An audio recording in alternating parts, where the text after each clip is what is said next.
नमस्कार। समाधान में एक बार पुनः आप सभी का स्वागत है। विद्यार्थियों की चर्चा चल रही है।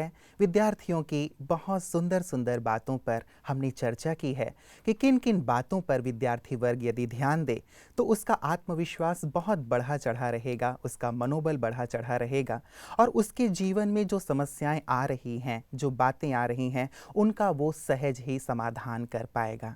साथ ही जहाँ जहाँ उसका समय वेस्ट हो रहा है, जिसके कारण वो अपने लक्ष्य तक नहीं पहुँच पाता या जिसके कारण कहीं ना कहीं उसके मन में निराशा या हीनता के भाव पैदा हो जाते हैं, उन सब पर भी हमने चर्चा की है। इसी चर्चा को हम आगे बढ़ाएंगे और हमेशा की तरह हमारे साथ हैं आदरणीय ब्रह्मा कुमार सूर्य भाई जी। आइए हम सब मिलकर स्वागत करते हैं। भ्राता जी, आपका बहुत बहुत बहुत स्वागत है। भ्राता जी, बहुत अच्छे रिस्पॉन्स आ रहे हैं कार्यक्रम के, बहुत ध्यान से लोग आपकी बातों को सुन रहे हैं, समझने की कोशिश कर रहे हैं। मैं ये नहीं कह रहा हूँ, समझ रहे हैं, समझने की कोशिश कर रहे हैं और उनके फीडबैक भी बहुत अच्छे आ रहे हैं। पिछली बार आपने एक बात कही थी, एक बहुत सुंदर श्लोक कहा था आपने, और जहाँ तक वो श्लोक मुझे याद है, आप करेक्ट कीजिएगा यदि मैं गलत कहूँ तो, कागचेष्टा बकोध्यानम श्वान निद्रा तथैव च अल्पहारी सदाचारी विद्यार्थी पंचलक्षणम। संभवतः यही बात थी। और जब हमने कार्यक्रम पूरा किया, जब मैं घर गया तो हमारे पड़ोस में एक शिक्षक रहते हैं, वो मेरे पास आए और उन्होंने कहा, रुपेश जी ये बहुत पहले की बात भ्राता जी ने कही है, आप उनको अपडेट करें, आजकल के विद्यार्थी थोड़े से अपडेटेड हो गए हैं। उन्होंने अपने एक विद्यार्थी की बात मुझे कही और उन्होंने कहा कि उनके एक विद्यार्थी ने इसी श्लोक को मॉडिफाई किया है और वो मॉडिफिकेशन इस प्रकार है, हाथ चंचल पाँव चंचल और चंचल सकल अंग, गहन निद्रा अति भोजन विद्यार्थी पंच लक्षणम। तो ये एक परिवर्तित रूप। और साथ ही उन्होंने ये भी कहा कि हम पहले के ज़माने में सिखाया करते थे तमसो माँ ज्योतिर्गमय, कितनी गहन बात है, कितना सार समाया है, लेकिन आज का विद्यार्थी इसे मॉडिफाई करता है, चेंज करता है तमसो माँ ज्योतिर्गमय को कि तुम सो जाओ माँ, मैं ज्योति के घर जा रहा हूँ। तो ये जो एक परिवर्तन है, तो वो बहुत चिंतित है इस विषय से और ये कह रहे थे कि विद्यार्थियों की समस्या पे तो आप चर्चा कर रहे हैं, लेकिन हमारे टीचर्स की भी समस्या पे आप चर्चा करें कि बच्चे इतने चंचल हो गए हैं, इतने अनुशासनहीन हो गए हैं, उन्हें कंट्रोल करना हमारे लिए कितनी कठिन बात हो जाती है। तो इस विषय पर भी कि उनकी चंचलता, उनकी अनुशासनहीनता या ये जो गलत दिशा में वो अपनी एनर्जी को लगा रहे हैं, इस पे भी कुछ चर्चा हो, ये वो चाहते थे। हाँ, बिल्कुल।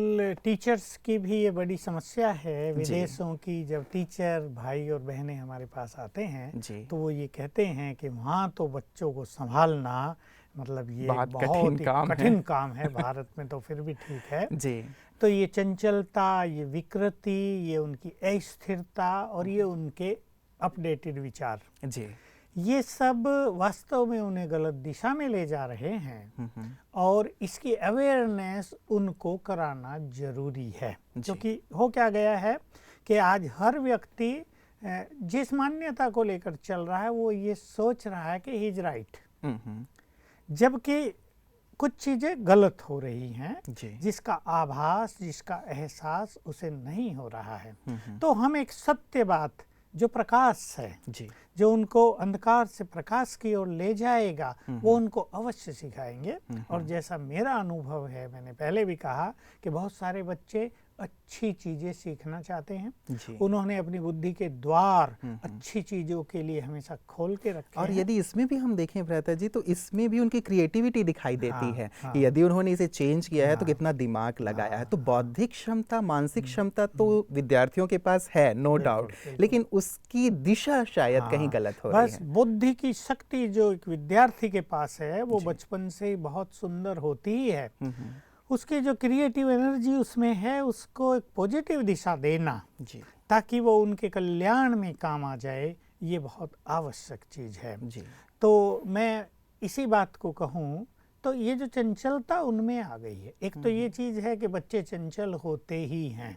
अगर बच्चों में चंचलता न हो, वो लड़े झगड़े नहीं, गिरे चढ़े नहीं, 10-20 बार उछल कूद न करें, तो न तो उन्हें आनंद आएगा, न उनका शारीरिक विकास होगा।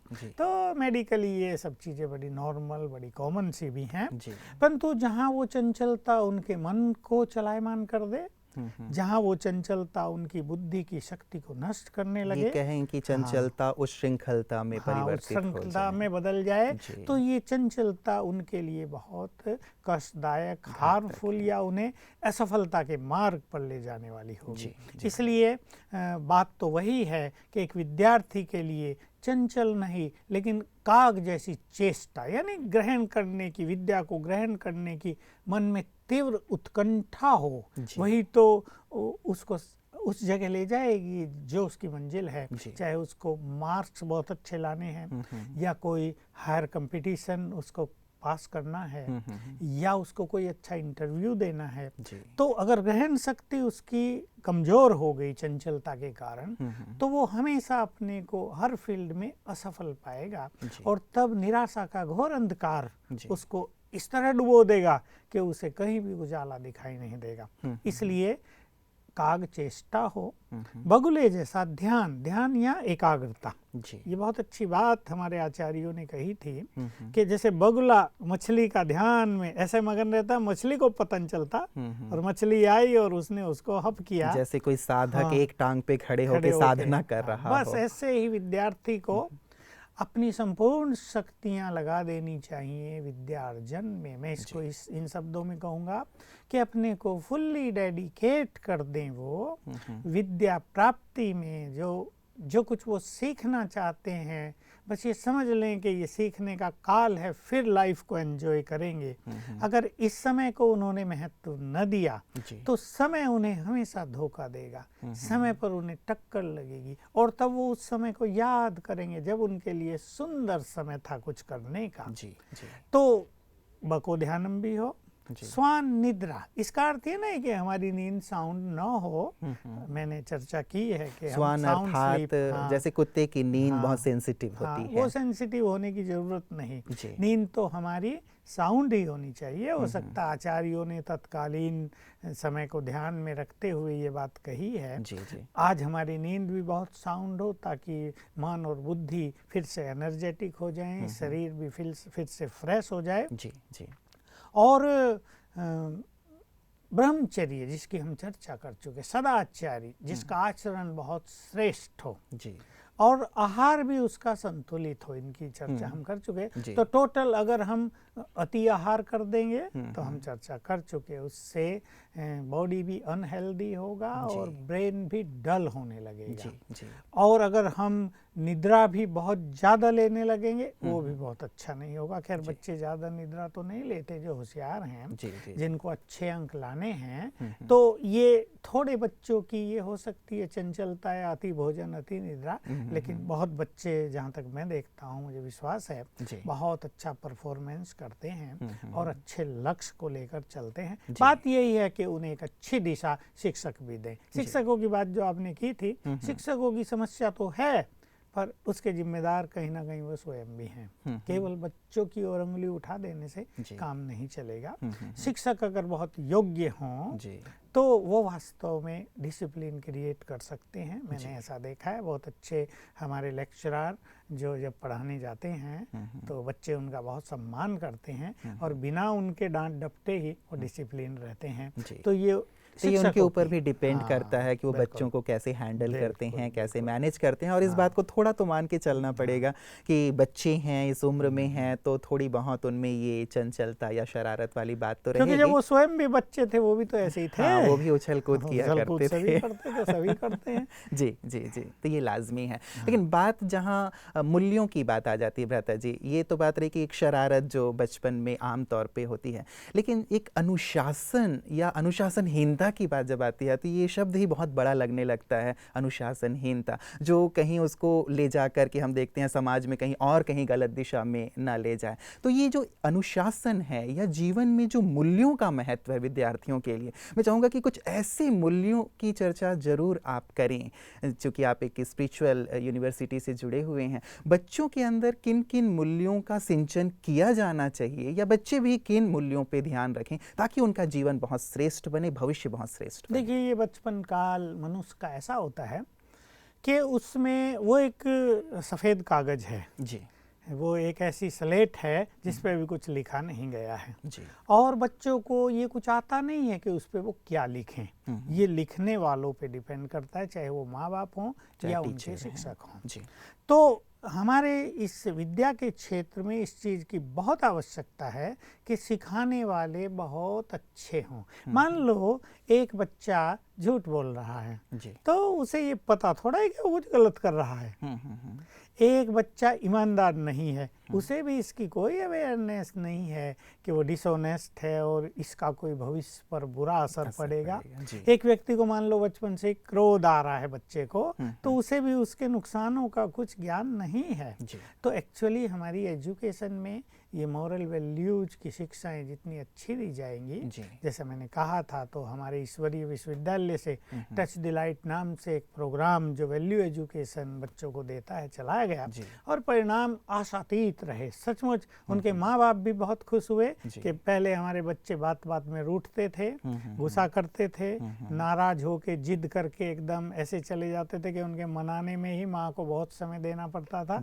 अब उन्होंने वो सब छोड़ दिया। तो इस प्रकार के प्रोजेक्ट चलाए जाने चाहिए स्कूल्स में, टीचर्स और साथ ही पेरेंट्स भी ध्यान रखें तो इन मूल्यों की जागृति आएगी। मुझे एक बात ध्यान आई व्रता जी, एक बार डॉक्टर APJ अब्दुल कलाम जी को मैं सुन रहा था तो उन्होंने भी इस बात को मेंशन किया था कि बचपन में उनके गुरुजनों ने जो जो ऐसी मूल्यपरक कहानियां उन्हें सुनाई थी कि किस मूल्य को लेकर के कौन महान बना, उसकी अमिट छाप उनके अंदर रही और उन्होंने इस बात पे जोर दिया कि बच्चों को कम से कम ये मूल्यनिष्ठ जो शिक्षाप्रद कहानियां हैं, बातें हैं, प्रेरक प्रसंग है, वो अवश्य सुनाई जानी चाहिए गुरुजनों के द्वारा, ताकि उनके जीवन पर एक ऐसा प्रभाव पड़े कि वो बड़े होकर के भी इस बात को फॉलो करते रहें। बिल्कुल यही आपने बात कही तो मुझे भी याद आया।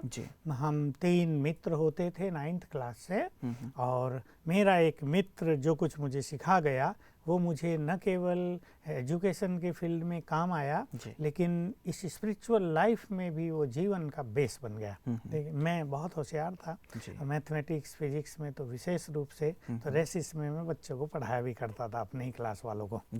तो वो मुझे देखता था तो वो मुझे कहता था, और वो था बिल्कुल कमज़ोर एक हमारा फ्रेंड, 3 हम थे, 2 हम बहुत होशियार थे, एक बहुत कमज़ोर था। वो मुझे कहता था तुम बहुत होशियार हो लेकिन ध्यान रखना कभी जीवन में अहंकार ना आ जाए। अहंकार आते ही गिरावट शुरू हो जाती है। वो बच्चा 9th क्लास का जो पढ़ाई में कमजोर है मुझे एक ऐसी सीख दे गया और इस चीज को मेरे मन ने जैसे ग्रहण कर लिया था कि बिल्कुल सत्य बात है कि अहंकार मनुष्य को अंधकार के मार्ग पर ले जाता है। अहंकार मनुष्य को सुखी जीवन जीना अलाउ नहीं करता है।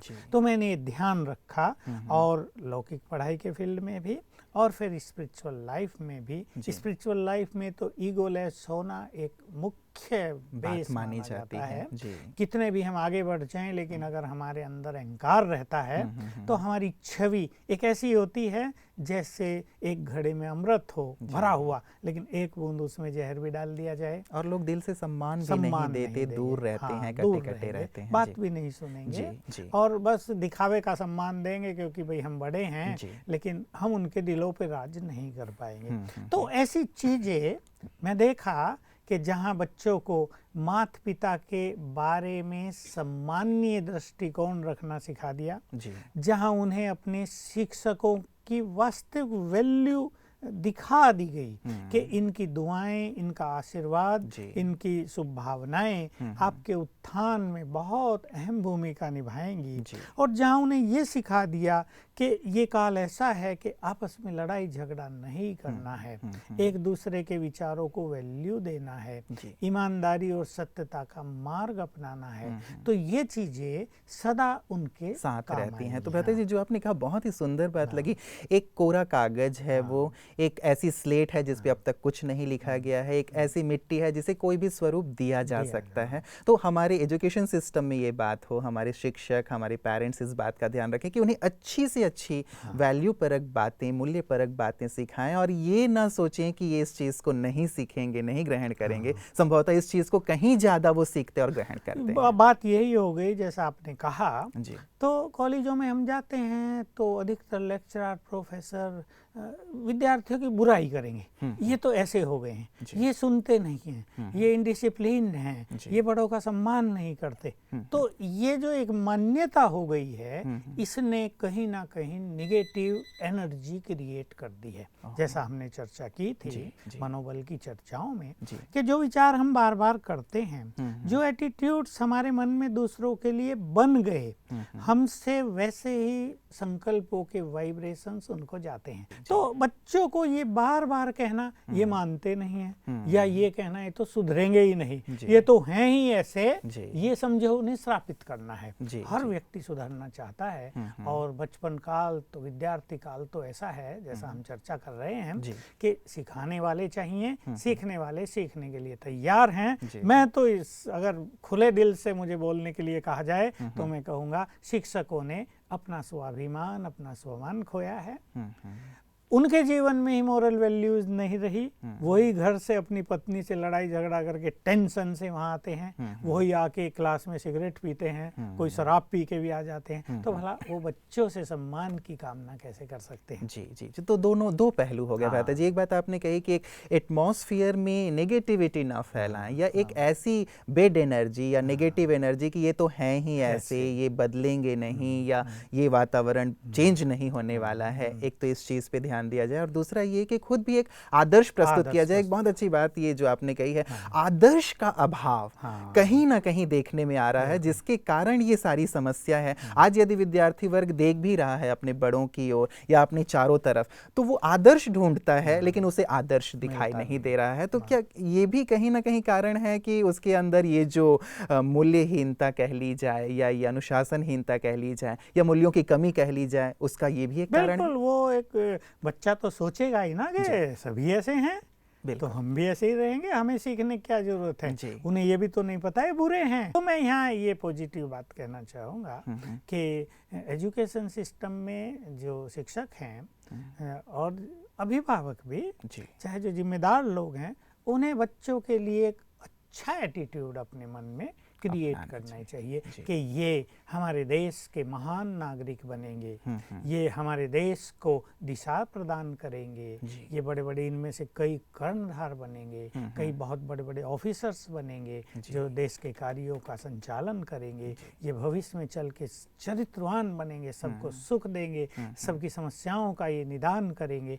ऐसा अगर वातावरण हम क्रिएट करें अपने विद्यालयों में, तो इसका इफेक्ट बच्चों पर बहुत अच्छा होगा। और ये निगेटिव एनर्जी जो क्रिएटेड हो गई है, इसको हम कहीं ना कहीं वाश ऑफ करने में सफल होंगे। बिल्कुल। तो ये एक पॉजिटिव चीज़ लाई जाए, भले ही कहीं ना कहीं देखने में ये आए कि बच्चों में थोड़ी बहुत ऊपर नीचे है भी, तो भी बड़ों का ये फ़र्ज़ बनता है कि उन्हें एप्रिसिएट करें, उनकी क्वालिटीज़ को देखें, उनकी अच्छाइयों को देखें, आगे बढ़ाएं उन्हें, ताकि उन्हें भी प्रोत्साहन मिले कि हमारे बड़े हमारी अच्छाइयों को देख रहे हैं। मैं एक चीज़ और जोड़ देना चाहता हूँ कि 50 स्टूडेंट हैं क्लास में, कभी कभी हम उनमें से 5 को देखने लगते हैं।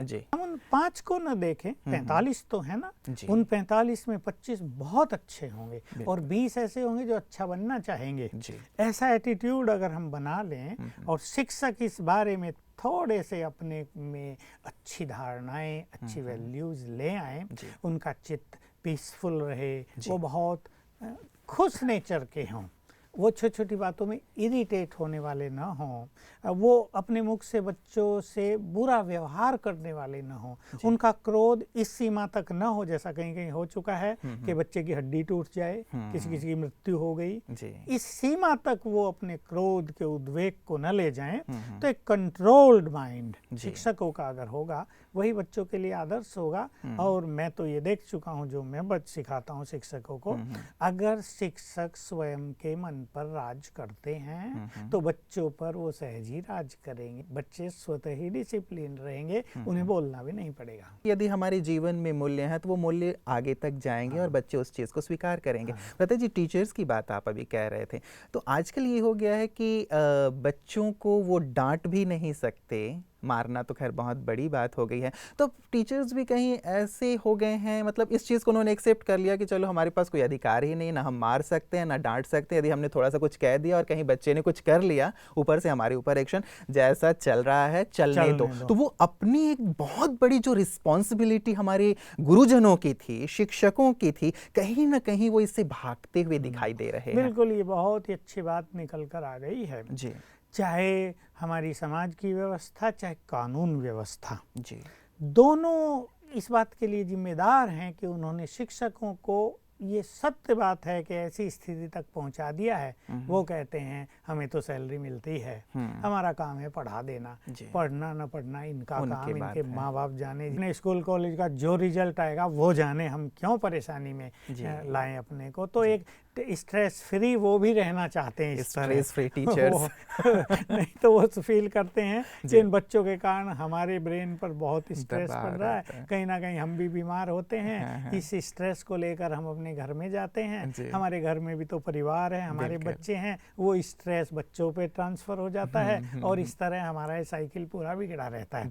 तो ये बात ठीक है, इस चीज में भी हमें थोड़ा सुधार लाने की जरूरत है। बात वही मैं फिर कहूँगा, ये स्पिरिचुअलिटी की बात है कि अगर शिक्षकों का मन बहुत पॉजिटिव हो, उनका भी मन डिसिप्लिन्ड हो, वो भी अपने जीवन को कुछ हद तक निर्विकार बनाएं, इन व्यसनों से मुक्त रखें, तो होगा ये कि बच्चों के मन में शिक्षक के लिए सम्मान पैदा होगा जो उन्होंने खो दिया है। ये शिक्षकों को स्वयं सम्मान अर्जित करना पड़ेगा अपनी अच्छी अच्छी वैल्यूज को जीवन में लाकर। उसके बाद जब बच्चों के मन में शिक्षक के लिए सम्मान हो जाएगा तो फिर वो जो कहेंगे वो हाथ जोड़ के स्वीकार करेंगे। वो बच्चे शोर तो करते ही हैं, वो कहेंगे बच्चों शांत, वो सम्मान के कारण शांत हो जाएंगे। तो यहाँ से हमें अब शुरुआत करनी पड़ेगी। एक समय था बच्चों को बदलने की जरूरत थी, अब समय उल्टा हो गया है। अब बड़े जो हैं उनमें थोड़ी समझदारी पूर्वक कुछ बातों को लाना होगा। भ्राता जी, ये जो बात मैं कर रहा था, एक अचानक मुझे इंसिडेंट याद आ गया। एक टीचर मुझसे बात कर रहे थे और उन्होंने कहा कि एग्ज़ाम चल रहा था और कुछ ऐसे बच्चे थे, उसमें से एक विशेष बच्चा जो चीटिंग कर रहा था। उसने पूरा ही अपना गाइड जो है वो खोल के बैठा हुआ था और लिख रहा था। इन्होंने ऑब्जेक्शन लिया और उनको बाहर कर दिया, निकाल दिया। अब ये तो उनको करना ही था चूँकि वो उस समय ड्यूटी पर थे, लेकिन अब जिस यूथ को, जिस विद्यार्थी को उन्होंने बाहर किया था, अब ये विद्यार्थी उनको 2 माह से टॉर्चर कर रहा है कि आपने मुझे लिखने नहीं दिया, मेरा पूरा साल बिगाड़ दिया, मैं आपको देख लूंगा, ये कर दूंगा, वो कर दूंगा। तो इस स्थिति से टीचर्स कैसे निपटें? देखिए, ये भी स्थिति आजकल बहुत भयावह होती जा रही है। इसलिए एग्जामिनेशन के समय पुलिस को खड़ा करना पड़ता है डिसिप्लिन कायम करने के लिए। ये तो टोटल जो सिस्टम में गिरावट आई है और यही तो कारण है कि शिक्षक बेचारे क्या करें भाई, चलो जो भी करना करने दो इनको। अब फाइनल तो यही होगा कि अगर कोई बच्चा चीटिंग के द्वारा अच्छे मार्क्स ले भी आए, लेकिन जब वो फील्ड में जाएगा तब तो वो अपने को खाली पाएगा ना। तो वहाँ तो वो फिर से अपने असफलता के द्वार ही खोल रहा है। इसलिए एक अच्छे विद्यार्थी को यही सोचना चाहिए, उसको ज्ञान अर्जित करके अपनी विवेक शक्ति को बढ़ाना है। केवल अंक अच्छे आ जाएं यही पर्याप्त नहीं होगा, लेकिन उसकी बुद्धि का विकास हो, एजुकेशन उसकी बुद्धि का विकास करे, उसके टैलेंट्स में विकास करे। अगर हम ये लक्ष्य बना लेंगे तो इन परिस्थितियों से हमें पास नहीं करना पड़ेगा।